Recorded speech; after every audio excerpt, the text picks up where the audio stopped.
G'day everyone, it's Matt Rard here, CEO and co-founder of eBusiness Institute, where we teach professionals how to quit their jobs by earning money online. Now, why that's important today is because we've got such an inspirational guest here. And what we love doing is sharing guests like Will Wang from Growth Labs, who is like a lot of you, started out in his professional career in high-paying corporate role. He was a data analyst, pretty cool role by the sounds of it, but he quit that and followed his passion. He's really good at writing. And so what he's done, he created a digital agency. And now where Will is so inspirational, because he's a bit of a legend, quiet legend here. He's a bit of an introvert, and he's been able to build that into a 7-figure digital agency in a very quick time, okay? And what I wanted to get him today is share his story, what it's like to quit a high-paying corporate role, but also what it's like to grow Growth Labs. He's a bit of a legend in the industry here in Australia, and he's in a very niche space. He works now with corporates, businesses that are doing 5 to 10 mil a year, and they pay lots of money to Will to do online marketing for them, in particular email and copywriting, but it wasn't always like that. So he looks like a legend today, but very humble guy. But Will, mate, thanks so much for coming on board. Matt, that was a massive intro. Thank you so much, mate. Very, I think you oversold me, mate. Yeah, well, that's what my job is. Come on, Will, I've got to build you up here. But you have done extremely well, and I know, I've gotten to know you over the years. You're also on our digital investor program, which I should say, because we will bring that up as well. Because as I've said to you over time, someone with your skills should definitely be buying and selling websites. But Will, what I've asked you on today is to, I think, inspire our audience. We've got a lot of corporate people or professionals like yourself, particularly after, COVID and the way everyone wants to work from home these days. I can see in your background, you're into surfing and you work from home and everything. And what I want you to do is share your story, because you were saying to me, whilst things look great now, it wasn't always like that when you first quit your role. So with Growth Labs, have I introduced you well? What do you let's just quickly, what does Growth Labs specialize in now? What do you do? Yeah, so we specialize in generating B2B, sales qualified B2B leads for our clients. And what that means is most of our clients are in fintech or software or business services, and they just want more people to speak to sell their services or the products. So rather than them going and building out a whole massive team to do it, we've got the expertise. We just come in and do it for them. Using email outreach, using direct mail. We built this whole system around what we do. So it's more that, it's more than a service now. It's kind of like a system. And so that kind of is part of the reason why we charge the fees that we do, because, we've got this end-to-end process worked out, and we guarantee results and all of that kind of cool stuff that we do. Okay. So you mentioned the magic word. I'm going to put you on a spot here. What are the fees that you charge to do that? So our listeners have got context of where you're at. What do you charge? What's your minimum fee each month? Yep. So we start from 10,000 a month minimum. Okay. Well done, mate. So that's impressive. And I know some of you sitting there going, well, I'm not Will Wang. I can't do that. Hang on a minute. Will, when did you start this business? You were in corporate still in what? 2017, 2018. Yeah, I think, when did I leave? I think 2018 was the year that I committed and I left my job. Wow. But this, business started about 2 years before I left corporate properly. Mate, well done. In just 4 years, you've built this into a 7-figure agency. And I do want to say, you're a data analyst. You're not an expert in helping fintechs generate leads online 4 years ago or 5 years ago. Yeah, it was kind of, actually, I think I got my dates wrong, because when you say 4 years, no, we've been in business for about 6 years full time. So it must have been 2016, 17. Sorry, it feels like a lifetime, mate, because I was a completely different person, completely different mindset, thinking different things. So it's almost like two different universes that my mind operates in. But yeah, we've been operating full time for about 6 years. But prior to that, I was a data analyst. It sounds fancy, but honestly, all it meant was I was on spreadsheets every single day. So I was just creating spreadsheets, taking wild guesses at what numbers meant without really, having a significant impact on any business. Wow. And so fast forward today, your superpower is being a digital agency where you've got systems set up for doing copywriting and email. So how did you make that leap? Because your passion was always writing. Am I right? Is that your superpower now? Is that pretty much what you've specialized in your agency? Yeah, I mean, correct? it's kind of evolved. The past five years to get to the point where we are, my superpower has been around writing. I've written for some amazing clients and some world-class clients and great campaigns that have generated millions of dollars. I think my superpower now is kind of changing a little bit. It's more turning into leadership and culture, especially as we grow to the next level where, we're expanding and growing to where we need to go. It can't just be me doing the copy full time all the time anymore. It's got to evolve a little bit. So I'm kind of I'm growing into a new superpower. I feel like we've got amazing team culture, and that's something that I'm really focusing on and something that's making us really strong at the moment.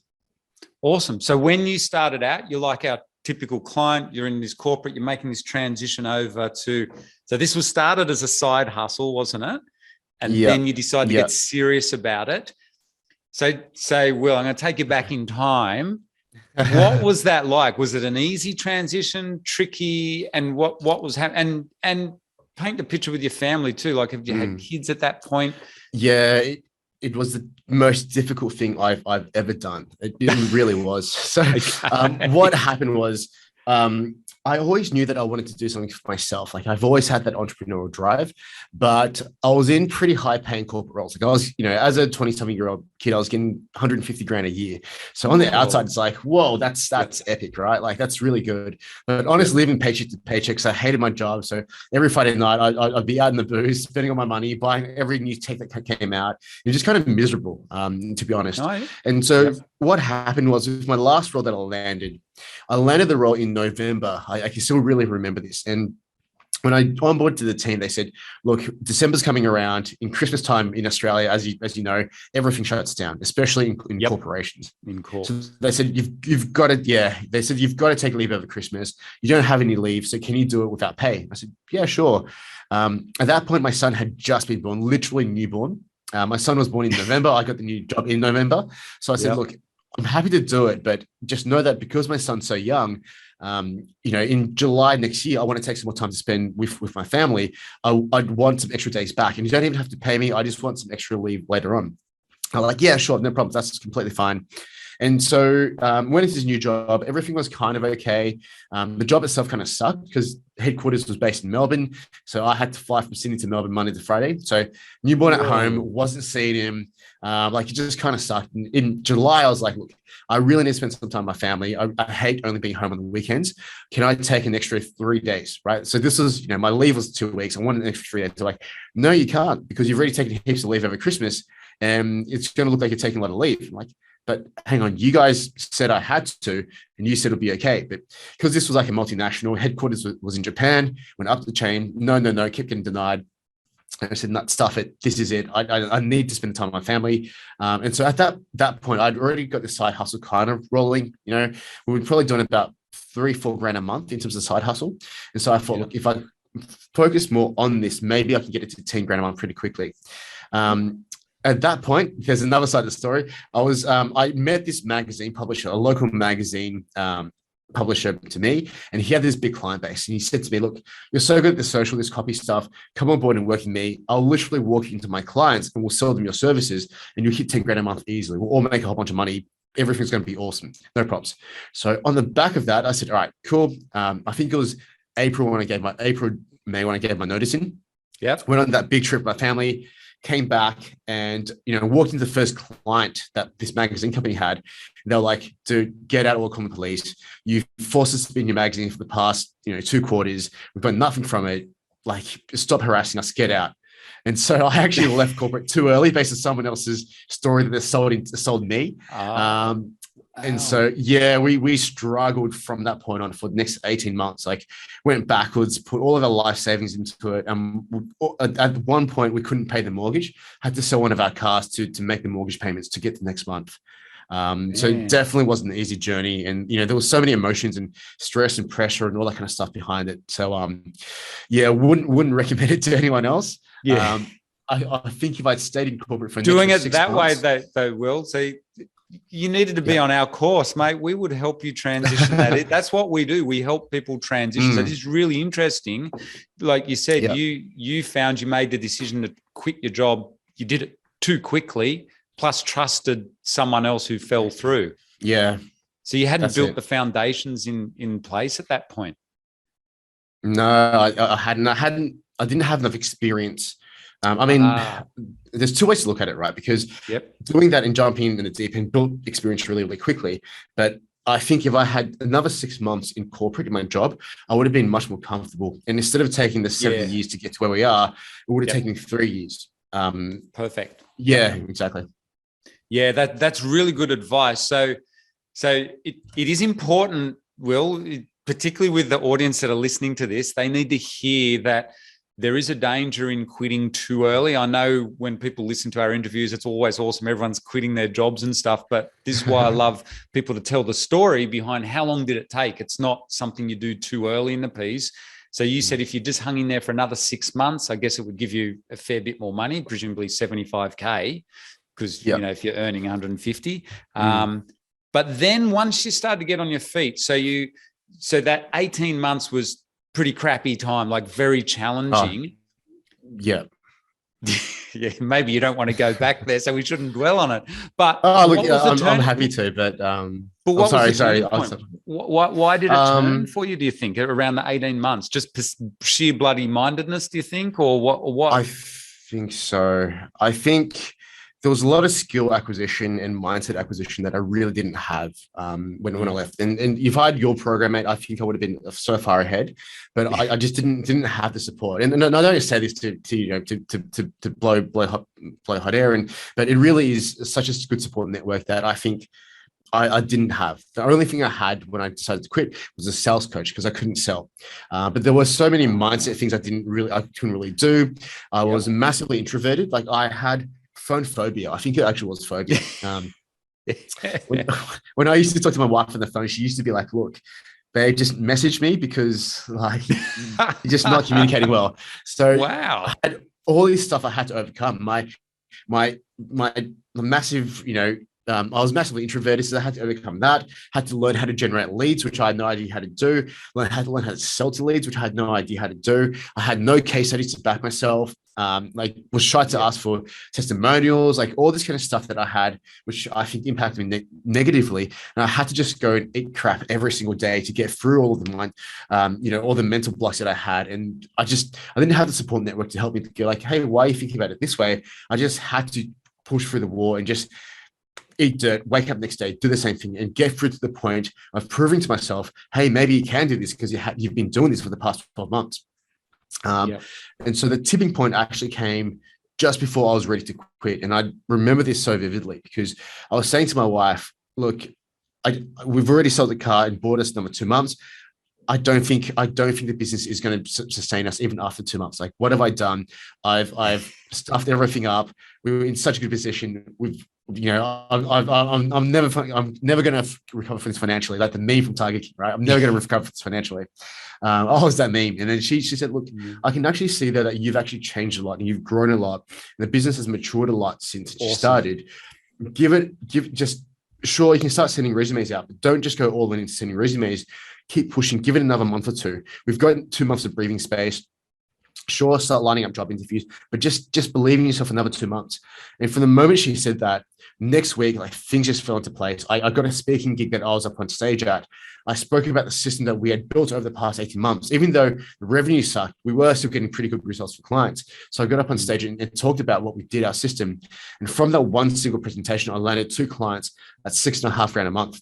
And that paid our bills. Yeah. And I mean, for these clients, I was bloody doing everything, like anything. But that revenue was just like, oh my God, I can pay the mortgage. I can put food on the table. Yep. Like, I know I'm going to survive this. This is so cool. And if these guys are paying me $6,500 a month, I know other people out there might pay me $6,500 a month as well. I've just got to go and find them. Yep. Yeah.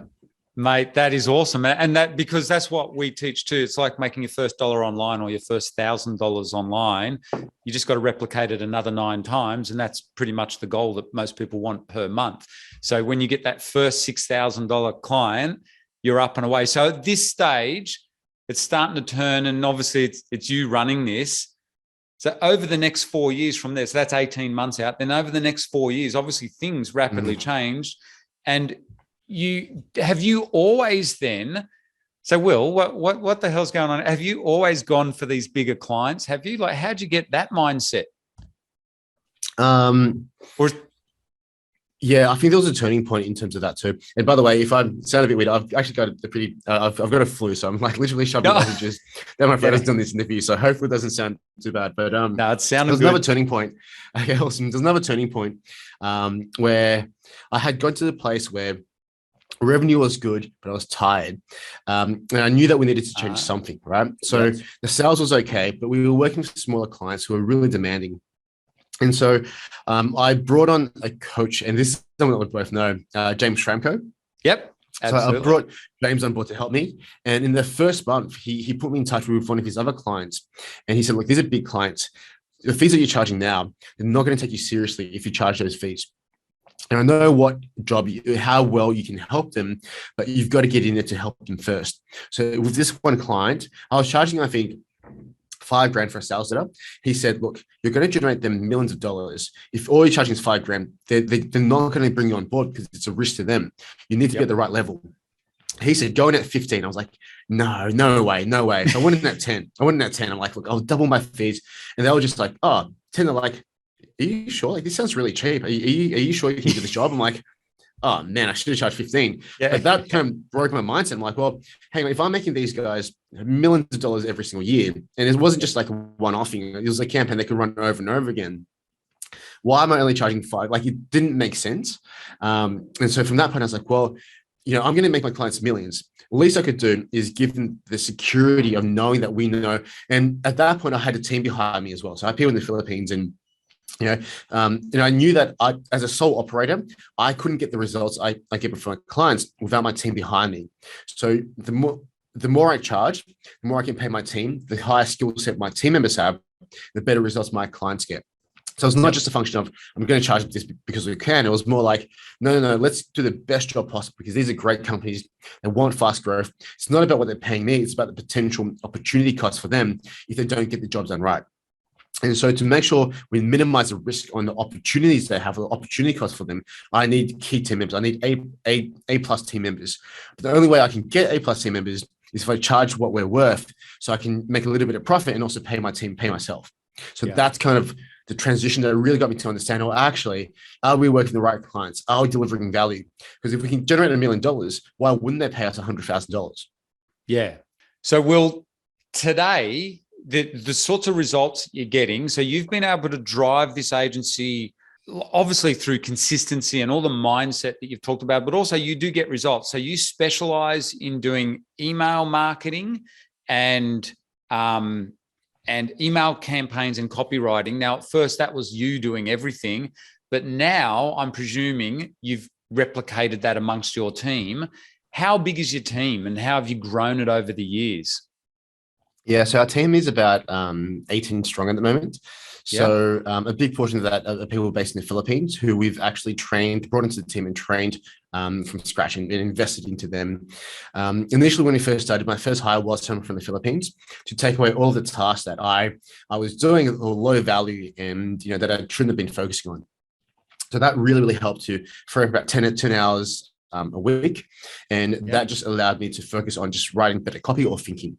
So when it comes to, things like copy, the best copywriters versus someone who's, middle of the pack, the only difference is the quality of their thinking, quality of the questions, quality of their research, quality of experience in other, businesses or industries they've worked in. So that's, I think, a big differentiator. So I started to spend more time thinking about the campaigns rather than just writing the campaigns. So, what are the different hooks that we can use? What can we test? And as I started spending more time around that, I built people into the team. So, I'm really bad at design. If we needed to do conversion optimization, I hired a really good designer from the Philippines to do stuff that I wasn't good at. So what takes her 2 hours to do used to take me a week. And so she then took all the design off my hands, right? And then I hired someone who's great at WordPress stuff. So he could come in and build the funnels for us and build pages for us. So rather than having to muck around with like cloud, hosting, someone else takes care of all of that. So I started building the team gradually around the task that I was doing that was taking a lot of my time. And so nowadays, there's 18 people behind the scenes thinking through this stuff, finding the contacts that we're going to send emails to, building the pages, doing the graphic design. I've got also amazing, project managers and client success directors who just spend all the time thinking about the clients, thinking about how we can get better results for them. So that's taking a lot of the load off. And wasn't overnight, but that's how we've grown. So is it just you here in Australia, or is it all your team in the Philippines? And is it just no, you? Yeah, we're 100% remote. So I've got myself another employee in Australia. My client success director is in Taiwan by way of LA. So she's American living in Taiwan. She's Taiwan originally, lived in the US, back now in Taiwan. I've also got a couple of other team members in the US as well. So we're kind of worldwide. Worldwide, yeah. So you just run it from home on the northern beaches in Sydney, go off surfing now, living life. So life's a little bit different from when you're in your corporate days. I've actually got two locations now. This is my little office here where I come into. And the reason why I've got this office is I step downstairs into Manly Beach. Like I'll grab the board, cross the road, jump into the water. Right. So I'll come and do that. But I've got my home office where I work for most of the time. Mate, that is awesome. Hey, and just a little side question. I've got to ask you this. You speak Chinese. Is that useful at all in your agency here, being based here in Australia, or it's a non-event? Is that a value add? It's more of a non-event for me, to be honest, because I'm really bad at speaking Chinese. Like I grew up here. I've got a really strong accent when I try and speak. Like my parents are just like, "How did you develop this accent?" It just makes no sense. So it's been a bit of a non-issue, to be honest. Yeah. So you don't do any copywriting in Chinese? Because I imagine that would be a highly paid skill, by the way, but far out, that would be a full-on role, wouldn't it? That would be massive. And even knowing, walking between two worlds, a lot of the copy is about empathy and understanding how your prospects and your readers feel. And the way that the two cultures think are very, very different. So the copy would have to be so different. And so far I haven't been able to do the switch in terms of mindset. Okay. I've got enough work as it is running English. That is super cool. Well, it's just interesting because I've always been a fan of, we own, multi-language websites and things ourselves. And I'm always a fan of, if you've got the advantage of speaking a second language, it's really smart to use that when you're online. But obviously in a digital agency, it doesn't really make that much difference because, mate, you've got so much business here in Australia anyway, it doesn't matter.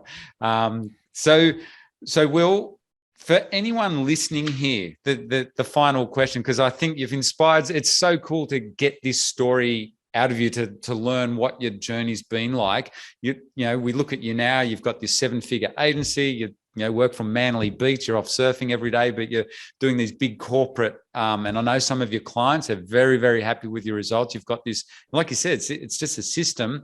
And I would say that was built out of passion from you for copywriting. So thinking that through and looking back over your journey, do you have any words of advice for someone starting out on our journey in our community? They're in that first year or that first 18 months. Any words of advice when they're doing the digital agency strategy? Yeah, I think they need to get good at one thing. As we've gotten really good at the email game, our pricing has gone up because we've been seen as experts, and it's been a lot easier to systemize everything that we do in the background. So we do a couple of things that we do the funnels and all that kind of stuff at the moment, but really the core of it is we do the email outreach system really, really well. And once our clients are like, well, you made me $1 million here, can you help with this website funnel stuff? Yeah, we can, but that's more of a there's something that we do after they've worked with us for a while and we've made them a bunch of money. So I think the biggest thing that worked for us was really systemizing, because when I first started, I was charging people $2,000 a month, like $1,500 a month. I was doing Google ads, Facebook ads, website optimization, SEO, like everything under the sun, but none of it really well. But if you can get one thing that you become known for, I think that's what's really helped us too. Because nowadays, when everyone, a lot of the people around here, when they think, oh, who's really good at lead gen or who's good at cold emails, our name pops up. I've got leads coming from, I don't even know it. People are like, oh, someone's mentioned you from somewhere. I'm like, Where? Like, I don't know. So that's really helped us to grow. So pick the one thing that you really, really like that not that many other people are doing, or not that many other people are doing in the way you do it, and get good at that, get known for that. And that'll really feel growth and, make things a lot faster for you. Actually, yeah, that makes me think of, here you are, an introvert, and your specialty that you found there was doing cold emails, wasn't it? That was one of the things you got really good at. It's interesting because we teach that in our course, not cold emails, cold calling. So you wouldn't have liked that bit, but but the cold emails is interesting. You found that worked really well, and you specialized in that in the early days. Yeah, I did that because I literally could not, thinking about cold calling, maybe just have cold sweats all over. I tried a couple of times. Literally the second time I did a cold call, I ran off and I had to vomit in the bathroom because that's how bad I was. So I just couldn't do it. But through writing, I got good enough to, like, the way that we write is very different to a lot of the cold email outreach you see. Like, we get super creative. We use humor. We use a lot of personalization. So I think that really helps us. But my personality shines through writing versus through talking on the phone. So that's how we've incorporated and built everything that way.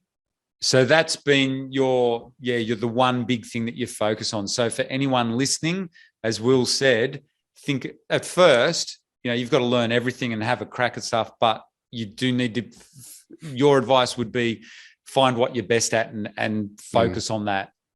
Yeah.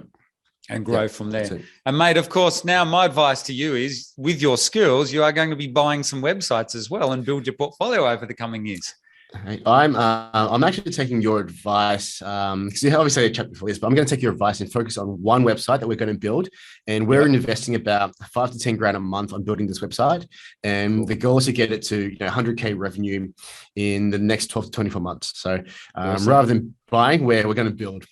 Yeah, so that's the other really smart strategy. And for someone like you with your skills, as for anyone in our community, same sort of skill set, is be building websites as well. Yeah, that's really good to hear. That's a watch this space, guys. We'll have Will back on here to talk about that, I am sure. But Will, big thank you today for coming on and sharing your inspiring story. And anyone that wants to get in touch with you, I'll put all the links in the show notes for you there. So Will Wang from Growth Labs. And thanks so much, mate, for coming on today. It was unreal. Thanks, mate. Thanks for having me on. Awesome.